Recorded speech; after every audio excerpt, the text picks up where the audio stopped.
With everything to play for, the Texas Longhorns travel into Fayetteville, Arkansas on Saturday for the 80th matchup between the Texas Longhorns and the Arkansas Razorbacks. Can the Longhorns keep their college football playoff and SEC championship hopes alive in a tough road environment against a rival in Arkansas this Saturday?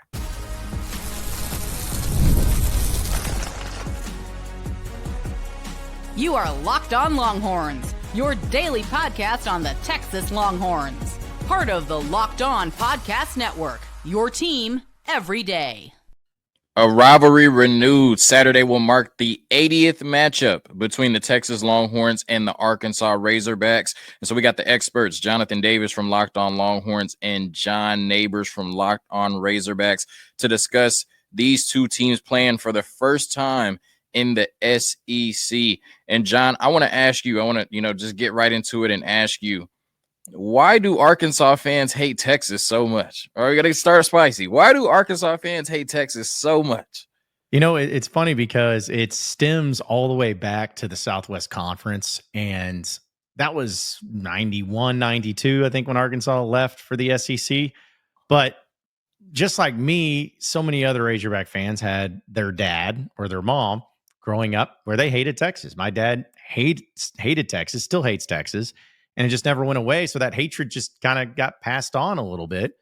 And it's just there. There's something about Texas that I think a lot of teams, and it's not just unique to Arkansas, but a lot of teams hate, but there's definitely some extra added vitriol where you hate them, but a lot of kids, especially the younger people, don't really know why, but they just know they have to.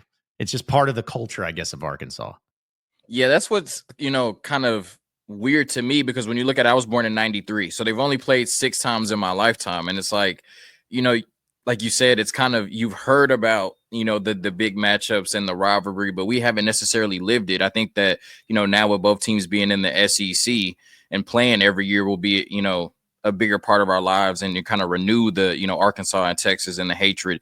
But yeah, man, it just feels like in Arkansas, anything burnt orange, anything, regarding Texas, it's just horns down. It's just hate. And, I know even though this game is at 11 on Saturday, they're going to be riled up and ready to go. Do you think that when you found out this game was at 11 on Saturday, what was your initial reaction? Right? Because it feels like this is supposed to be a night matchup, or it feels like this is supposed to be a later day or night matchup.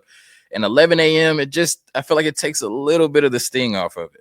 Oh, for sure it does. I was disappointed because I know that with television and ratings and how they do it, they obviously value this game because it's on ABC. I mean, you're not putting any sort of game on ABC, but the time slot is definitely disappointing for the home crowd and the home fans.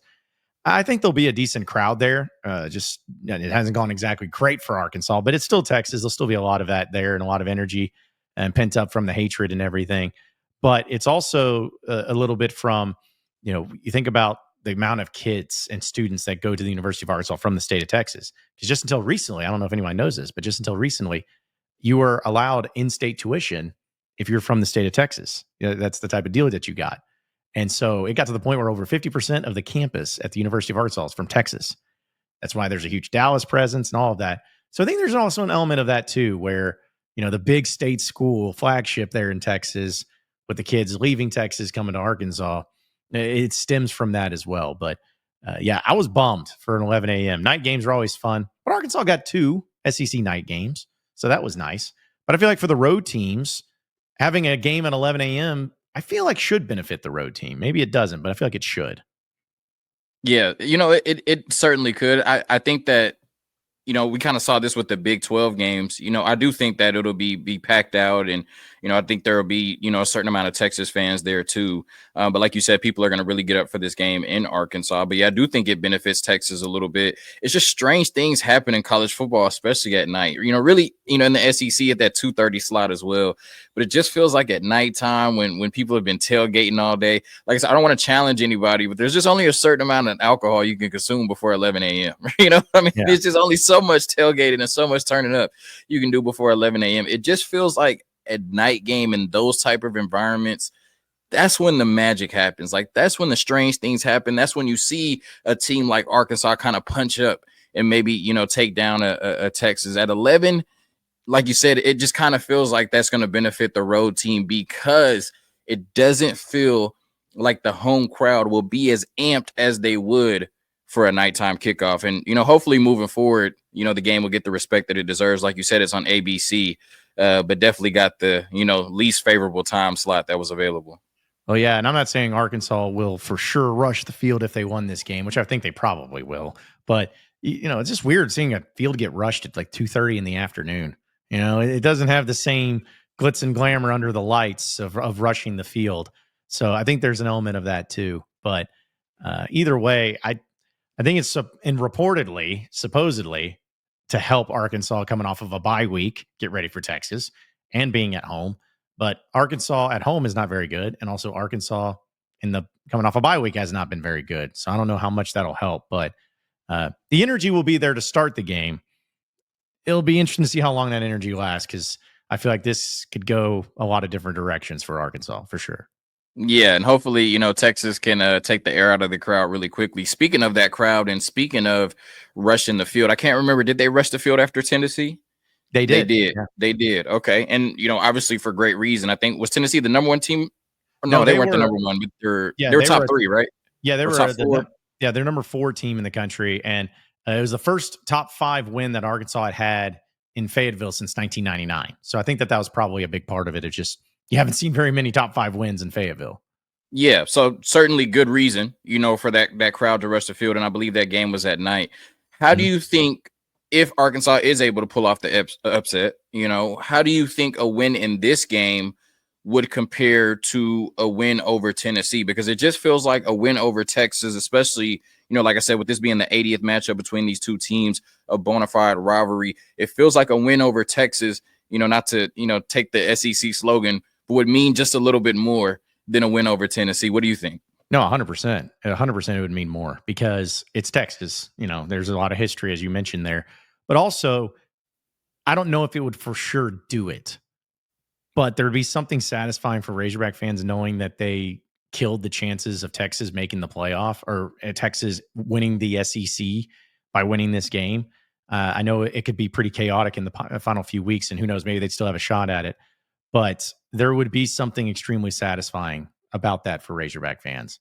Just knowing that, oh, you came into the SEC thinking your first year you could play and win an SEC title. No, you lost to Arkansas, so you can't do that, Or, oh, you thought it was going to be the first time you'd make another chance at the playoff when it comes to 12 teams. No, Arkansas kept you from doing that. So it's kind of like Arkansas is not going to have a great season. They could have a pretty solid season, but not a great season. So they got to approach it as, well, let's just ruin somebody else's season. And that would be pretty satisfying for Razorback fans. Yeah, we're certainly at that point where, Arkansas is just trying to knock somebody else off. You know what I mean? And, Texas certainly is, should come in weary of that, right? That, this Arkansas team is going to be fired up. The fans are going to be fired up. And, Texas really at this point has everything to play for, and Arkansas not so much. Speaking of that, because there was so much, conversation around Sam Pittman coming into the season, right? The 2 SEC coaches that, pretty much everybody was just, betting that wouldn't last the season, or this would be their last season, was Billy Napier and Sam Pittman. Like you said, things haven't gone great. Outscored by 56 points in the last 2 home games. I mean, that's not going to work regardless of what program you are. We saw Billy Napier get the vote of confidence. Sam Pittman did get the big win against Tennessee. But just what are your thoughts on Sam Pittman at this point after watching pretty much another season? And what do you think a win may mean for Sam Pittman in this game? Or what would a loss may mean for Sam Pittman in this game? Well, if he wins, he's coming back if he wants to the next year, and I think he should. I think he's earned that. It may not be the greatest season ever, but if you beat Texas, that puts you in a good position where you have Louisiana Tech next at home, which should be a win because they're not good. And then you go to Missouri, which I know Arkansas has not won that game as often as they probably feel like they should. But Missouri is not a great football team, so it gives you a chance and some confidence to win that. And if they do that and they finish the season winning 3 straight games, and one of those being against Texas, that gives them an 8-4 record, 5-3 in the SEC, for sure. Yeah, Sam Pittman earned his time to come back. But if they lose, I think it's about how they lose. If they lose close, if it's competitive and it's going into the fourth quarter, and say Texas ends up winning by 10, 14 points, something like that. If Arkansas covers the spread, essentially, I think that no one's going to be happy, but it's still going to at least provide some people of like, a Pittman may or may not be back. We'll see how these final 2 games go. But if Arkansas gets embarrassed, like they did the last time in Fayetteville against Ole Miss, which honestly, Texas, if they get out to a hot start, it's going to be a blowout city for Arkansas. It gives that feeling. And if that type of thing happens, I think that everybody's going to be like, okay, we have to blow this up. Got to move on. It's not going to be that way. No Razorback fan really truly believes that they're going to beat Texas. Nobody does. But they don't think that they should be embarrassed against Texas either. They don't think that the game should be a 58-14 margin. It does not need to be that. So this is a pretty crucial. It's about the performance. It's about the performance of the team. If they perform well, like they want to be there, like they're putting in the effort, like they're trying, and they still care, then yeah, there'll be some changes, or there'll be some good feelings there. But if they come out rolling over and dying, like we've seen them do in November in home games, oh man, it's gonna be tough for Sam Pittman to really have any sort of vote of confidence after that. Yeah, and I think that was kind of like the main reasoning that they gave for, giving Billy Napier the vote of confidence before the Texas game is like, yeah, I know the results aren't great, but the kids are playing hard, right? They want to be here for Billy Napier. And I think on Saturday, regardless of what happens in terms of the result, I do think that the players have an opportunity to show that they want to be there and want to play for Sam Pittman. But, ultimately we'll see. A quick word from FanDuel, our sponsors, and then we're going to get more into the on-field matchups. Arkansas is coming in with a really good offense, but this Texas defense may be the best in the country. So we discuss that next.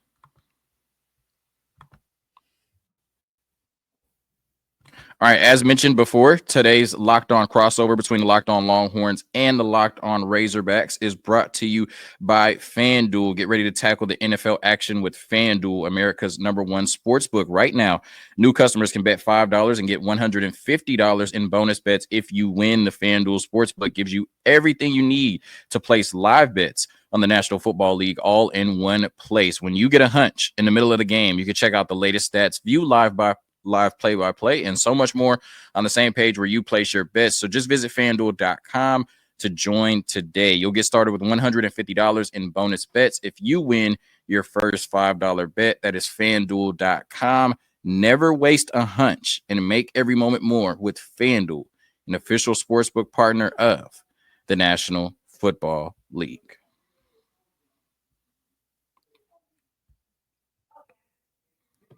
All right, so John, Arkansas has potentially some injury questions coming into this game. One familiar name, former Texas Longhorn Jaquindon Jackson, and then we saw in the last game, Talon Green went down with injury. So just really quickly, do you expect both of those guys to go in this game? It sounds like they will. Do you expect both of them to go in this game? And how close potentially, I know you're not a doctor or anything, but how close potentially do you think they may be to 100%? I think both of them are going to play. And as far as the measurable of where they're at, Talon Green is not going to be 100%. I just feel like he hasn't been for a while. There's been games where he's been closer, and the bye week certainly has helped to try to get healthy and healed up. But I just feel like he's taken a couple of pretty brutal hits to that knee, and in that Ole Miss game, it looked pretty gnarly of what happened. So I think he'll play. I don't think he'll be 100%, which is, of course, alarming because Arkansas haven't protected him all that well at times, and Texas has a good defensive front, and his best weapon is mobility. He may not have that as much as he needed to. So, but he's going to play. He's going to play. Now, Jaquindon Jackson is the interesting one. He was such a beast in the beginning of the season, and I was so impressed by him in spring practice, getting to watch him. I mean, he was just such a physical presence, and I feel like we haven't seen him in a month because he hasn't been playing as much. LSU game, he didn't play as much. I also believe he's going to play, but as much as I like the guy, he's so physical that he gets banged up so easily. I feel like in every single game, he's been helped off the field. And I'm not trying to call him injury prone. It's just how it is. He just gets banged up, and he's having to be pretty limited when it comes to those games. So I think they're going to play. How effective either of them will be, time will tell. Because Sam Pittman's been a little bit vague on his injury reports this year. He doesn't really say a lot, but those two, if Arkansas even has a chance in this game, those two have to be healthy enough to play and healthy enough to be effective. It comes down to that.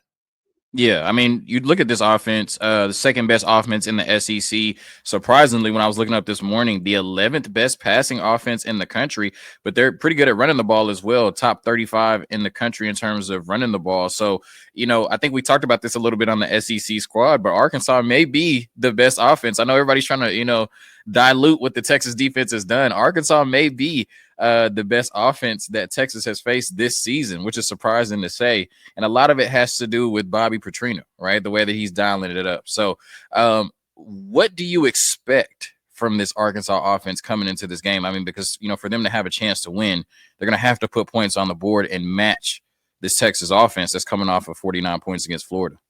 Well, first and foremost, they got to be able to take advantage of the opportunities in the red zone. I know that according to the game notes, Arkansas is now 11th in the SEC, 81st in the nation in red zone offense. That just recently changed because for the majority of the year, Arkansas was dead last in the SEC, one of the worst teams in the red zone. And they still are. I still don't think they're that good. And their kicking has been a little bit suspect at times because their starting kicker, Ramsey, got hurt and he's out for the year. But he wasn't even that great when they had him. They have Shipley. It's honestly 50-50 with him. He made a 55-yard field goal the other day, but then he missed a 38-yarder. So who knows? The point is like Arkansas just has to be able to, when they get in the territory of Texas, they got to get points. They can't have field goals missed. They can't have any sort of red zone opportunities go awry. They can't have turnovers. They can't go forward on 4th and short and not get it. Like those are the things that they have to be able to do pretty consistently. But they just haven't this year. So there's no belief that they will. But they've had time. They've had time to prepare. They get there because that's what you just mentioned it. Like Arkansas's offense statistically is really great. Yardage and everything. Scoring offense are 5th in the SEC. But it doesn't seem like it because their offense has not been consistent when it comes to getting into the end zone and getting those points. So that to me is the biggest kicker is you get yards, great. But if it doesn't turn into points, it really doesn't matter in the end. Yeah, it makes so much sense that you're saying that because, I'm writing down my notes. I did a, keys to victory for Texas over Arkansas episode. And how does one of the best receivers in the country, Andrew Armstrong, 857 yards, but only 1 touchdown on the season? I mean, it kind of just literally goes to what you're saying. Like he's racking up the yardage dominant. I mean, almost 100 yards a game, but only 1 touchdown. How is that happening? I have no idea. It's the most frustrating thing is Andrew Armstrong's an NFL caliber wide receiver. Like he is that good. And it's funny because Andreas Poski, who is one of the tight ends for Arkansas, hadn't played all season long. He's been hurt and dealing with it. Not played all season. And against Mississippi State, just a couple weeks ago, he had 2 touchdown catches. So you're telling me a guy who hadn't even played all season long has more touchdown receptions than Andrew Armstrong. It's frustrating, man. But that's, again, like you said, goes to the whole point. Yardage, production. But when it comes to getting the job done, finishing off drives, getting points, getting it to your star players, Arkansas just continues to fall short in that regard. Yeah, no, that's certainly disappointing. And then when we look at it, I kind of want to flip it to the defensive side of the ball. Steve Sarkisian coming in, and I do think he's going to take this matchup a little bit personally. His first loss as the Texas Longhorns head coach, and then it just kind of snowballed, from there, going 5-7 in his first season. But he did some really good things this past Saturday against Florida. Quinn Ewers, probably had his best game of the year, 333 yards and 5 touchdowns. When you look at this Arkansas defense, 29 passing plays allowed this year of 20-plus yards. So they're averaging giving up 3 a game at least, right? At least 3 20-plus passing yards a game. Texas is coming off a game where they had 9 of them, right? Arkansas, one of the worst pass defenses in the country. I think like 123rd out of like 134 teams. I mean, at the bottom, definitely at the bottom. So how do you expect this Arkansas pass defense to hold up against what is one of the best passing offenses in the country that seems to be, albeit just one game, but seems to be rolling right now into Arkansas? That's the thing is they won't. Like they're just not going to. Listen, Arkansas, they had I'm not making excuses, but they did lose and have lost their best defensive back at the second game of the season, Jalen Braxton. Like he is he's their best defensive back, and he hasn't played since, and I don't think he'll play the rest of the year. So that didn't help. But Arkansas right there for a while was 10th, 11th in the SEC in pass defense. Well, what didn't help is when Ole Miss had a record-setting offensive day against them 2 weeks ago where Jackson Dart threw for over 500 yards. So you just picked them apart. It's the biggest concern, and that's why I really have a hard time believing that Arkansas is going to win this game, mainly because of that reason you just listed. Texas has a great passing offense. Arkansas has a horrendous pass defense, and I think Texas is just going to pick them apart. The best situation, or at least the best case scenario for Arkansas, is just try to cause some turnovers. Maybe get a tip ball in there. Maybe get a fumble, something like that. Because they've done a really good job against the rushing attack for teams, which I know Texas isn't the best rushing offense. They're not bad, but I think if Texas is smart, which they are, they're just going to try to air it out and force Arkansas secondary to try to make plays. And I just don't think it's going to happen. So Texas could have a field day today, or I guess on Saturday, if it ends up happening. Yeah, for sure. We'll certainly see, what happens in that matchup. Like I said, Texas 10th best passing offense in the country. Arkansas, one of the worst passing defenses in the country. Based on what we saw against Florida, it should be more of the same on Saturday, but that's why you play the games, because anything can happen in the SEC and anything can happen in a big rivalry game between Arkansas and Texas. I want to ask you about the potential future of this Arkansas program, and then we get into what needs to happen for both teams to win and who we think will win on Saturday. All right, today's Locked On crossover, Locked On Longhorns, Locked On Razorbacks, also brought to you by Gametime. And Gametime has a new feature called Gametime Picks that makes getting tickets to see your favorite teams play live even easier. You may even be able to use the Gametime app to get into this game on Saturday to watch the Texas Longhorns and Arkansas Razorbacks play. But college basketball, whether it's in the Moody Center to watch Arkansas play in their home arena, you want to use Gametime for the best deals on seats, the best ticketing app in the industry. Gametime Picks filters out the fluff to show you only incredible deals on great seats, so you don't have to waste time searching through thousands of tickets. Outside of priority Gametime Picks, all-in pricing. Toggling this feature shows the total up front with no surprise fees at checkout. Seat views. Get a panoramic view from your seat in the app before you buy. The lowest price guarantee or Gametime will credit you 110% of the difference. The Gametime ticket coverage. Your purchase is covered with the most flexible customer service policy in the ticketing industry. Take the guesswork out of buying tickets with Gametime Picks. Download the Gametime app, create an account, and use code LOCKEDONCollege for $20 off your first purchase. Terms apply. Again, create an account and redeem code LOCKEDONCollege for $20 off. Download Gametime today. What time is it? It's game time.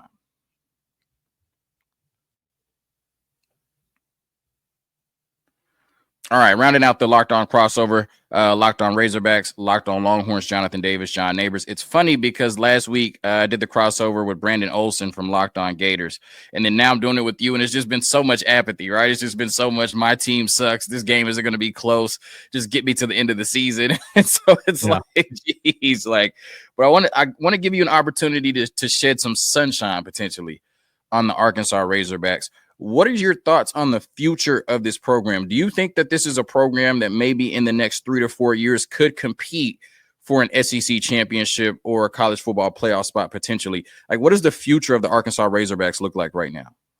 Well, to be honest, I think the future could be bright if they have the right guy in place. And I know it's cliche to say, but it's true. Arkansas, a lot of people may not know this, but Arkansas has a lot of money here in the Northwest Arkansas area, especially. If you don't believe me, just look at John Calipari, the new head basketball coach for Arkansas. He's making about $7.5 million in salary when he was also promised by a guy named Tyson Chicken, roughly $8 to $10 million worth of NIL. So there's a ton of money. It's just about the right person. And I don't think Sam Pittman is that person to take them to that next level. I think he's done a good job of taking them out of the gutter that they were in under Chad Morris. I think he's done some really good things here and there, but I think he's peaked. I think that we've seen the best of Sam Pittman. And so it depends on who they go after. If they get serious about it, say if Sam Pittman steps down, retires, whatever, if they get serious about it and really go out and get a rock star hire, somebody that they feel like is at least set up for success, and then they pledge the NIL for it, then yeah, I think Arkansas is in a great shape, and they can really definitely do that. I think Ole Miss has proved that with the right coach, because I don't think there's much difference between Arkansas and Ole Miss as far as facilities, fan base, support, all of that.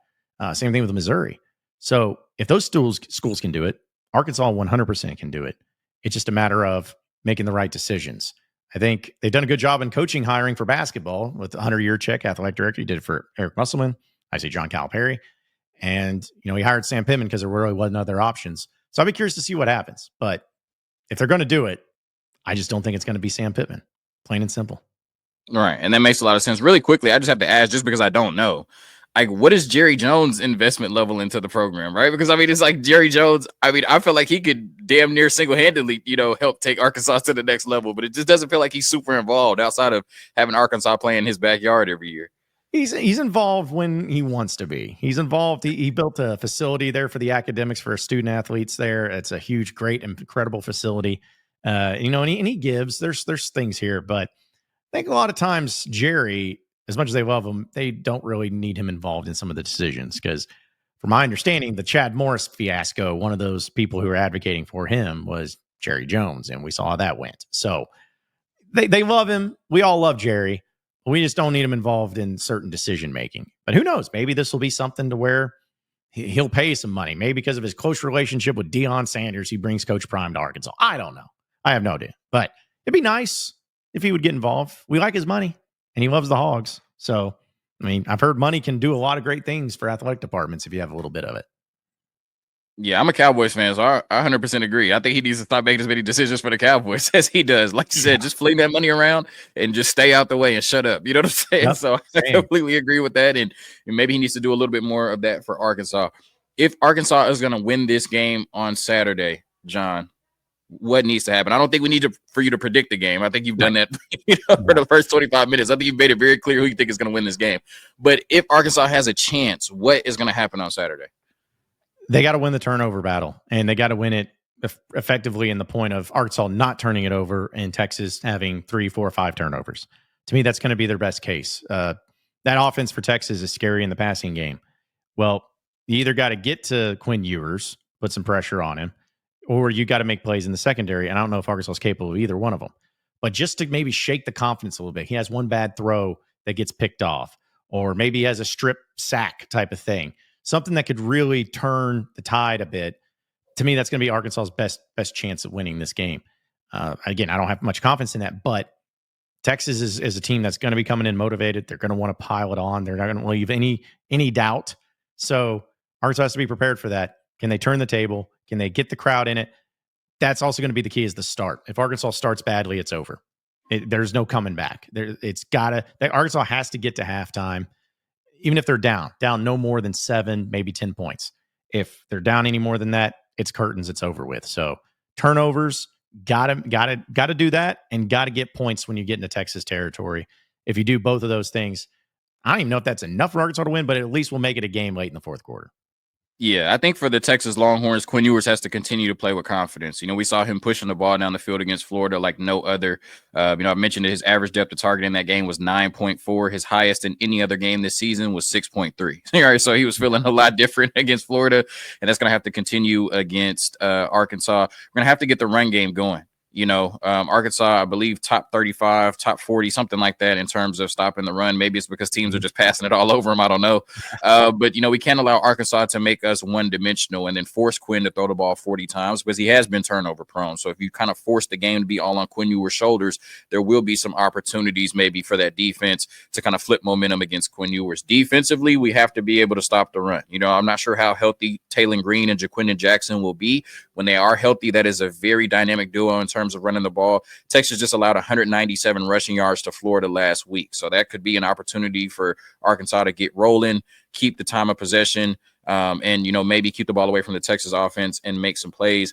And then I think defensively, right? The reason why I say this potentially is the best defenses in the country, they forced a turnover in every game this far, right? 9 straight games with a turnover, and I think they can make it 10 on Saturday against the Arkansas Razorbacks. So really, the key for Texas, just continue to play Texas Longhorns football. Run the ball at a high level. Offensive line has to block. Pass the ball like you did against Florida. Force turnovers the way that you've done all season, and be just a little bit better defending the run. John, can you let the Texas fans know where they can come, give you hate mail, get in your comments, and, you didn't really give them any bulletin board material, but they still might come look for you, after the game on Saturday.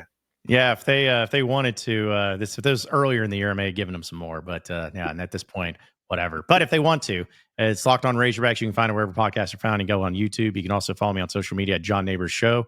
But I also own and operate Inside Arkansas, do live streams on that, on YouTube and across the board there too. So I'm everywhere. I'm really annoying about it too. So If you can't find me, that's on you. That's a you problem. But should be a lot of fun. Hopefully, it's a fun weekend for both teams. Yes, sir. And then Locked On Longhorns, wherever you get your podcasts on audio or YouTube. My Twitter, John Ball, has been mysteriously suspended. I didn't do anything. You know what I'm saying? If I can appeal to Elon Musk, I did not do anything. My Twitter has been suspended now for over a month, so don't look for me there. At Locked On Horns, I really don't tweet there, so don't look for me either. But like I said, Locked On Longhorns, wherever you get your podcasts. And obviously, now being in the SEC, a rivalry renewed. This is a crossover you will see once a year. So get used to it. John Nabors, Jonathan Davis, Locked On Longhorns, Locked On Razorbacks. Hook 'em. Good game on Saturday, hopefully, for the Longhorns and not the Razorbacks. Peace.